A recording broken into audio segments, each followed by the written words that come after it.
He's beautiful, isn't he? He is beautiful. And sometimes, praise lifts us up, and sometimes worship does it.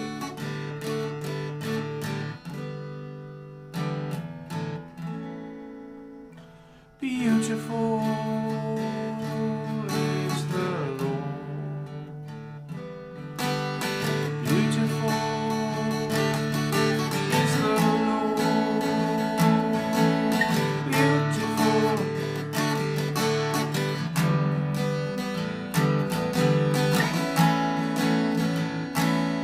Is the Lord.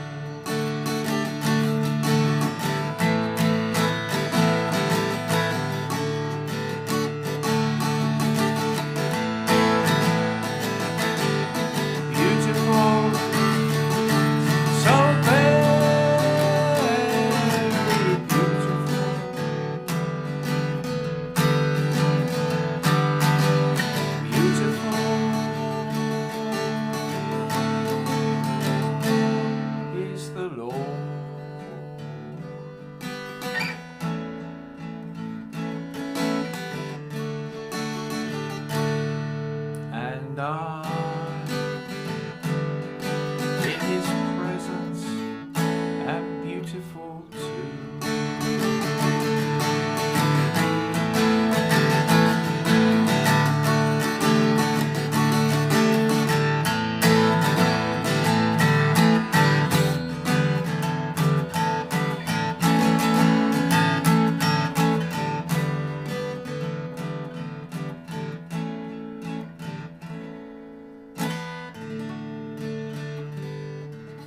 That's the wonderful thing, isn't it? That because he's beautiful and because we stand in his presence, we are beautiful too. And I think, so many people seem to be concerned with their image, 21st century madness on image.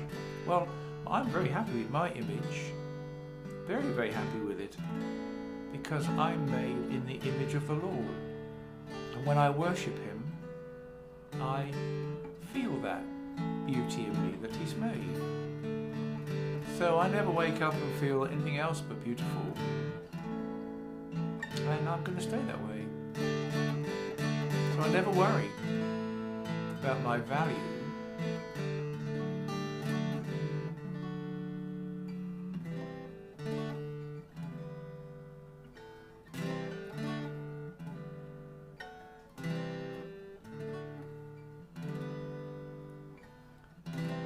The Lord is my shepherd, I shall not want.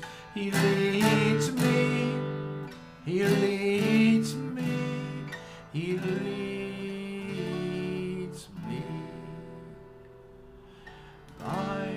by the still waters. And this is the thing, he restores my soul. He restores my soul. He restores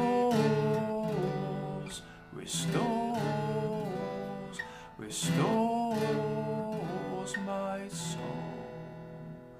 Even though I walk in the darkest valleys, your rod and staff will comfort me, and I will dwell in the house of the Lord, the house of the Lord, the house of the Lord forever. See, that's where we draw our strength from being beautiful and being in his house forever.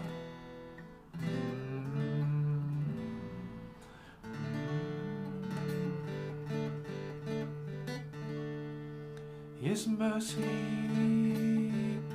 is pouring down. His mercy is pouring down.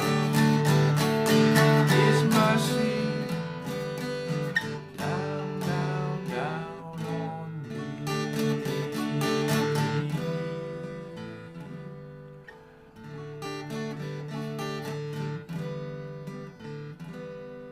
His love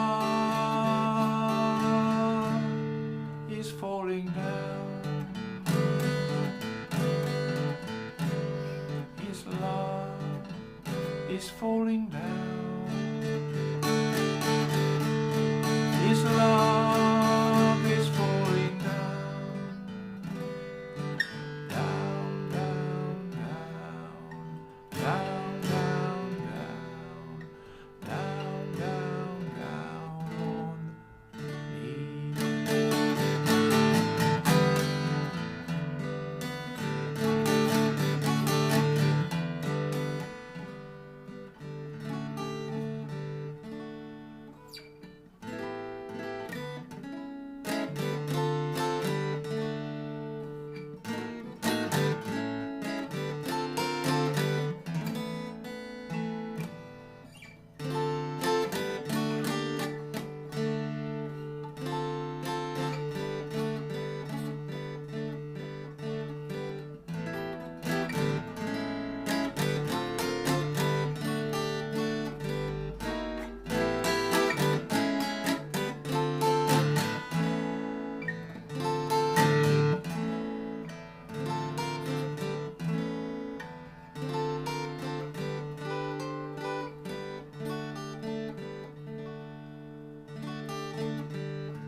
Isn't that beautiful?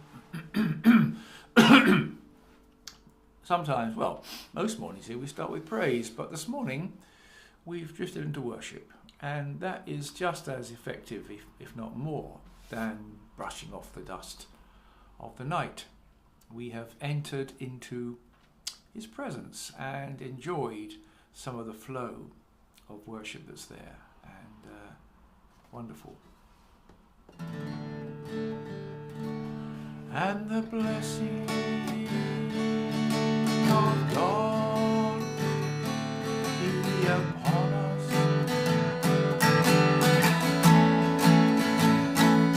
and the love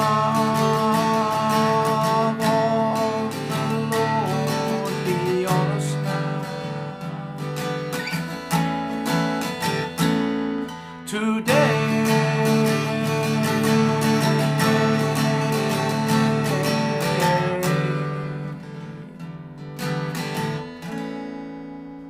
and evermore, the blessing be on us.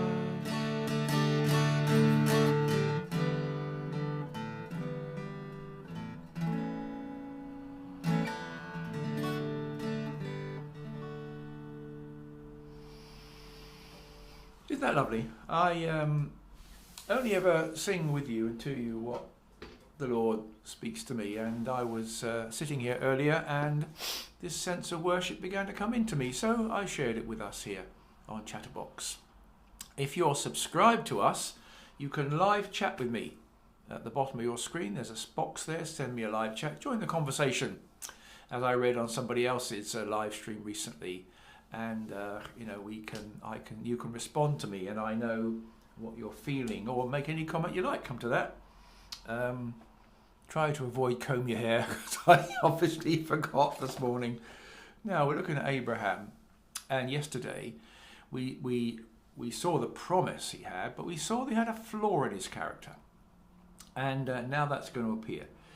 So verse 10, this is Genesis 12. There was a famine in the land, and Abraham went down to Egypt to live there for a while because the famine was severe. As he was about to enter Egypt, he said to his wife Sarai, "I know what a beautiful woman you are." There you go, 75, beautiful woman. That's what I tell Mary. When the Egyptians see you, they will say, "This is my wife." Then they will kill me, but they will let you live. So say you are my sister, so that I will be treated well for your sake, and my life will be spared because of you. Exactly what happened. When they got to Egypt, Pharaoh liked the look of Sarah and wanted to take him into his harem, which he did. But he didn't kill Abraham, but he treated him well for the time being. But the Lord inflicted serious diseases on Pharaoh and his household. So Pharaoh called Abraham and said, "What have you done?" Why didn't you tell me she was your wife? I wouldn't have taken her then. And he gave Abraham money and sent him away. This is just as bad as Moses having 5 excuses to why he shouldn't serve God. This is just as disastrous. And why we like Abraham and we like Moses, because of their flaws. And look at the mistakes he made here. Number 1, there was famine in the land. This is the promised land. This is God's promise to him. There was famine in the land. So what did he do? He left and went down into Egypt, which has always been a very bad place for the kingdom of God. Now, what was he doing? You know, what on earth was he doing? He left the promise to go into the place of non-promise. That must rate as pretty stupid. And it was. What should he have done? He should have stayed. Better to stay and starve with the Lord than feed in slavery, which is what was going to happen.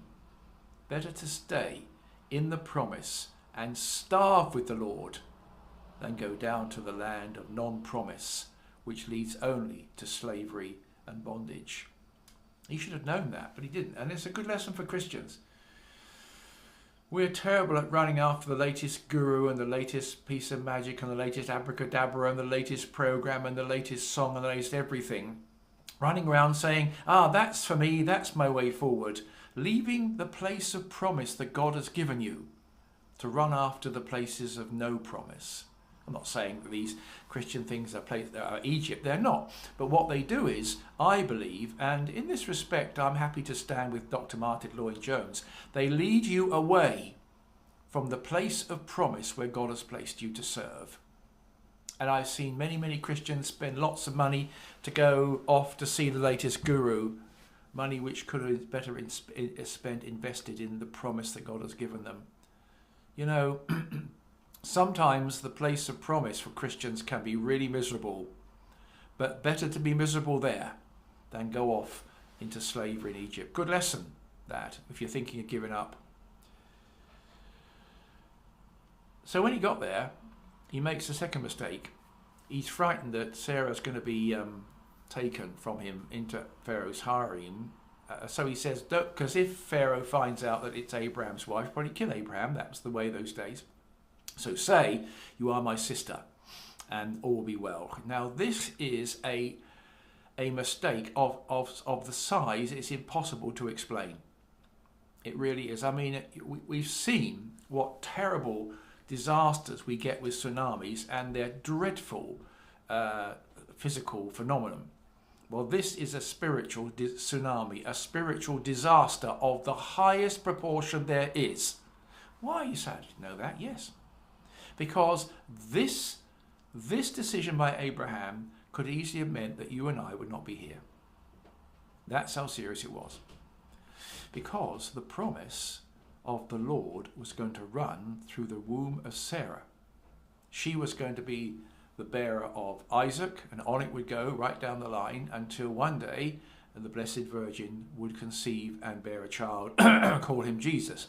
The line ran from Sarah through to Mary, and Abraham has put Sarah in a position where, 1, she'll be raped by a man that isn't her husband, and 2, when a lot of these despots, when they've had their way with these women, kill them.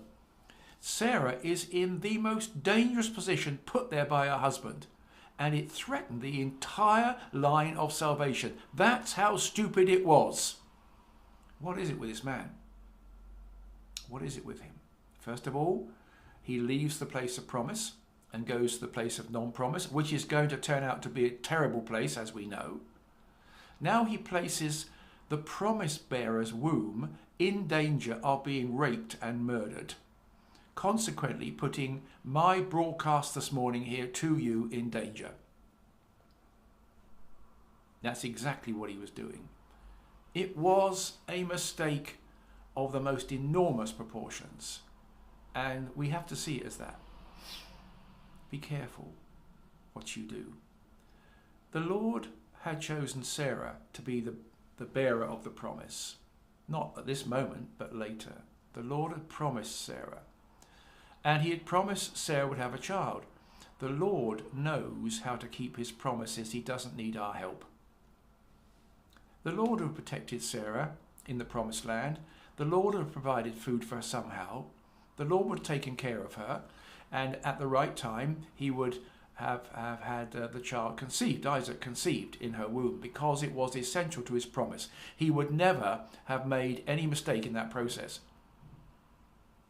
He didn't need Abraham to help him. Abraham strayed from the promise by going to Egypt, and now he's double strayed from it by putting his wife in danger.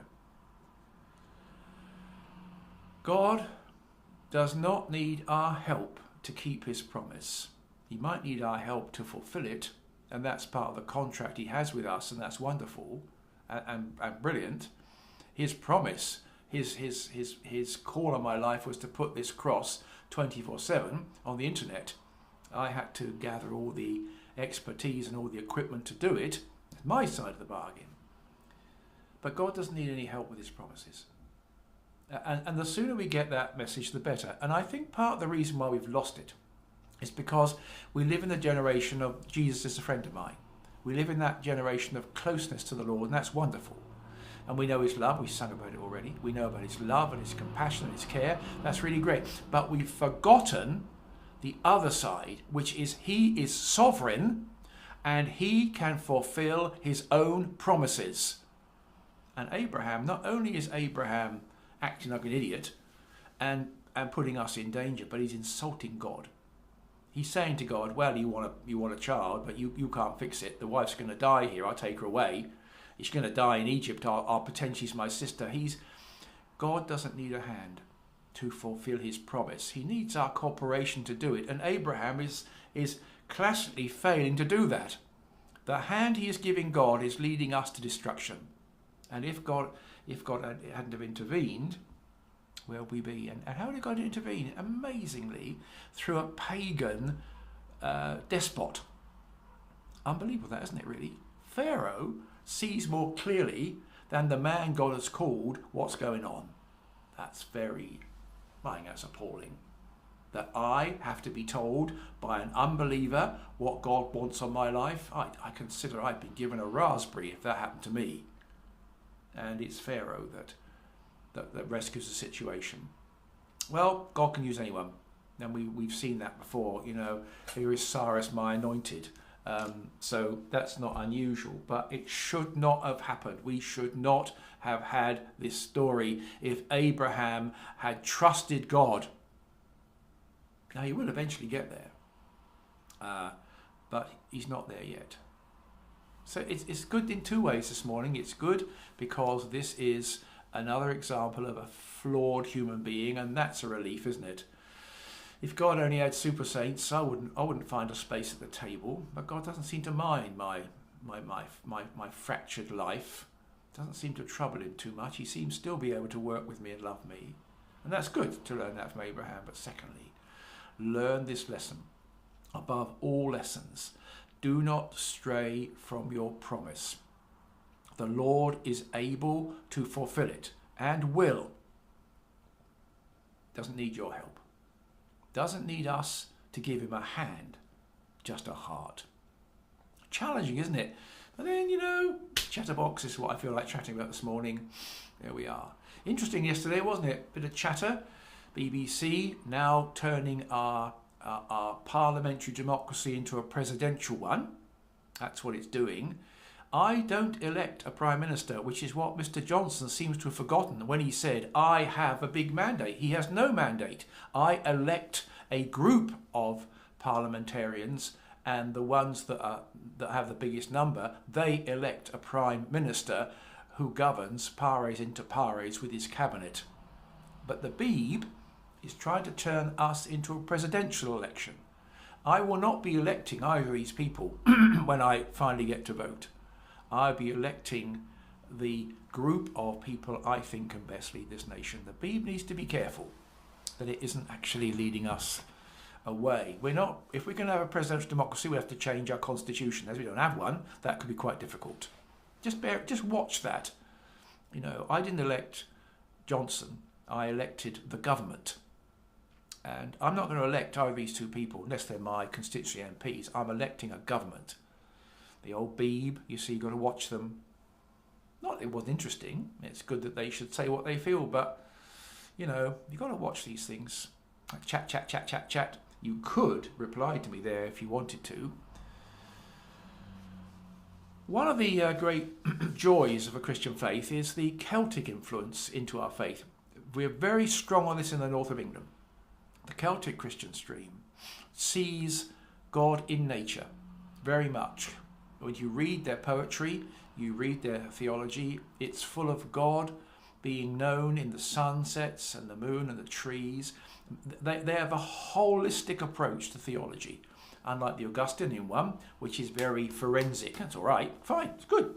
But the north of England has always been strongly influenced by the Celtic stream. We still are. We have Holy Island, Lindisfarne, Iona. We have many monasteries that were influenced by that, many saints influenced by it, and we love it. And of course, now that the world's becoming more ecological, the Celtic stream is coming more to the fore. It was Ireland, northern England, northern France, you know, that was their area. Patrick and Cuthbert and Aidan, you know, and so on. All those, and Hill, those people, it's a woman. And their poetry is very Trinitarian and very, it encompasses the three. Listen to this. This is so Celtic. I came across it yesterday.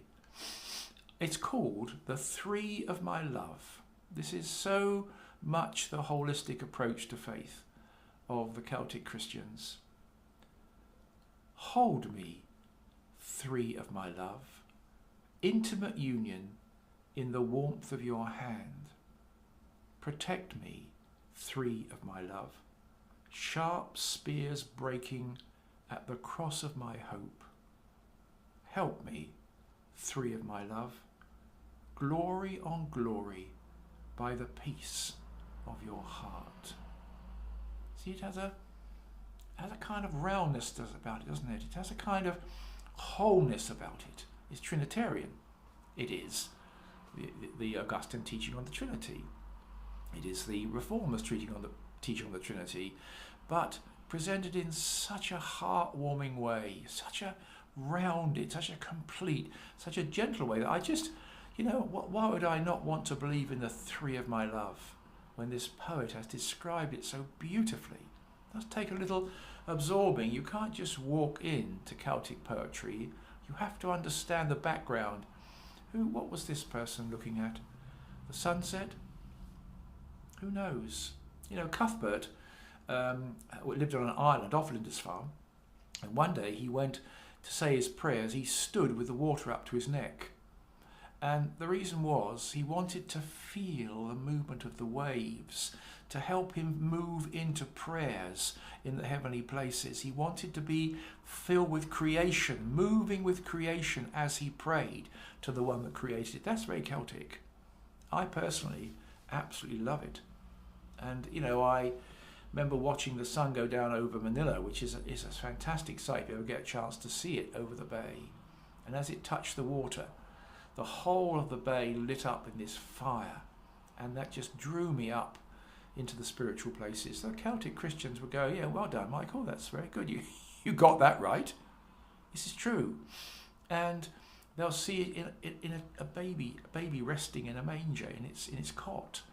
They'll see it in two lovers walking down the road holding hands. They'll see it in the birds wheeling up in the high heights. I remember once looking over Tamale, northern Ghana. You come to it, it's a vast plain, and the sky is huge, and I saw the birds curling up higher and higher and higher, and I wanted to fly like them into the spirit. And the Lord said, what are you waiting for? I did. And it's a beautiful part of I love Augustine. I love his clear teaching, and very much, you know, that's very much grounded in me. I love Martin Luther's teaching, the Reformation teaching. I'm not so fond of him, but I do like his teaching very much. But it's the Celtic Christians that grab my heart. Let me just read it to you again. Just, I don't know, whatever you think of. Like, what was it? I wonder. Might have been a sunset. Sounds sort of eventide, doesn't it? Hold me, three of my love. Intimate union in the warmth of your hand. Protect me, three of my love. Sharp spears breaking at the cross of my hope. Help me, three of my love. Glory and on glory by the peace of your heart. There he is, drawn now into the stillness of heaven and being held by the three of his love. Lovely, isn't it? We often, of course, when we worship, and we do on a Sunday morning, we're often worshipping with Jesus, but you know, it's the Celtic thing, the three of my love. Isn't that lovely? Well, some other Celtic prayers. We'll see what comes up. Never know, do we? So, no one is trying the subscribe, so we'll just keep on at that until somebody gives it a try, or we work it out, how it works. Today, at, we see 16:30 British Summer Time, it's a pop-in prayer on Facebook. But tonight, at 2000 hours here on YouTube, I'm teaching a series of 3 called Growing On. And tonight, it's growing on through the incarnation, through the birth of Jesus, to try and get a slightly bigger hold of that event rather than just the simple story. And I should be looking at Isaiah and then Matthew and Luke and then St. Paul to see, you know, what's the complete teaching on the incarnation. This is part of the series that we're putting on to our YouTube library. So all those three will be there. And some of the Chatterboxes are there as well if you want to look at them afterwards. Well, there we are. What a lovely time, wasn't it? Interesting worship this morning, I thought. Very fascinating. That's what it's like on Sunday morning for our worship service. And then Abraham teaching us, thank God for him, and then joining in the Celtic Christians. And with a little look at politics, you get it all here. So thank you for joining me. Now, I think, as you know, if you're regular here, at 5 to 8, I switch to Facebook for our morning sharing there with the Facebook families, about 30, 40 of us. So if you're watching on YouTube and you belong to the Facebook family, will you switch to Facebook? If you're on YouTube and you're not part of our Facebook family, please just stay and enjoy it with us. I shall leave YouTube running. Thanks for being with me. It's Tuesday. This is the day the Lord has made, and we'll get no other like it. So let's live in our promise. Bye-bye. See you tomorrow.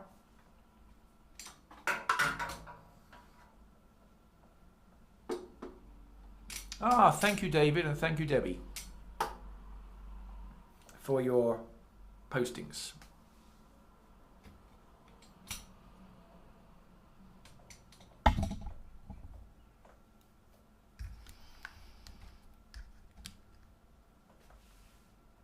Thank you, David.